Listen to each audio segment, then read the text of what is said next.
Watoto wanaanza kujenga wakiwa wadogo. Mtoto huwezi kumwambia nenda kwa chunge, lazima uwe na fimbo. Unaenda wapi bila fimbo? Swali la kwanza, unaenda wapi? Ni sawa na kumwambia mtoto unaenda shuleni bila kalamu au nini, utaenda au daftari unaenda kuandika na nini? Basi lazima fimbo ile iulizwe na ilazimishwe awe nayo wakati wa kwenda kuchunga. Na pia kwa sababu nchi ilikuwa bado ina mapori na nini na wanyama wengi, basi ni lazima pia umfundishe namna ya kuwa na silaha. Afunde kiunoni ili aweze kupambana, asiwe mwoga katika mambo ya ufugaji au mila na desturi zao. Kwa hiyo ndio walivyo. Wanachukua hizo desturi kutokana na mila na desturi za wazazi waliowakuta. Na pia ili upate kupambana na maisha ya mifugo yako na hali ulionayo wewe mfugaji, kama mila na desturi za Kimasai, usipokuwa na fimbo huwezi kukabiliana na chochote kitakachohusika katika vurugu au kuwatisha wale wanyama wakati wa kufuga.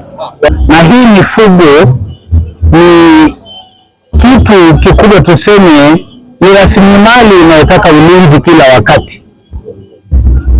Kuhusu wanyama, unajitayarisha kuwa na mikuki, sime na nini.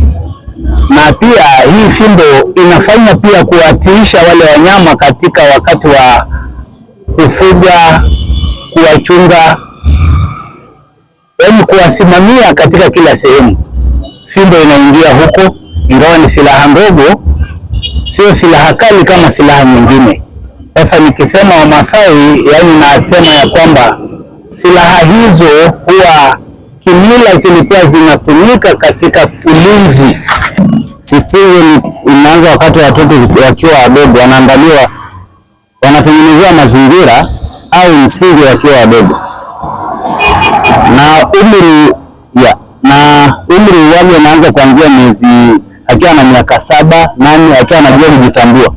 Mfano akienda machungajini, akishaenda machungajini akichunga mpaka jioni, wanahamasishwa lazima wawe na fimbo, wawe na silaha ndogo ndogo hizi, ili ambapo anapochunga lazima wanasoga zile mifugo, afu baadaye wanazidi kujifunza kutokana na, kwanza kuna kitu inaitwa rika, wanatengeneza msingi wakiwa wadogo. Baada ya kuwa wakubwa wanaandaliwa mazingira. Kuna kitu inaitwa rika. Rika inaandaliwa wakiwa msingi, wakiwa wadogo. Baada ya miaka mingapi, 7, ndio hizo tamaduni zinaendelea. Kwa hiyo sisitizo ni kwamba vijana wanaandaliwa wakiwa wadogo, wanafundishwa jinsi ya kudumisha mila na tamaduni na asili pia. Kwa hiyo msingi unaanza wakiwa wadogo mpaka kufikia ukubwani. Naitwa Christian Amani Mwinji.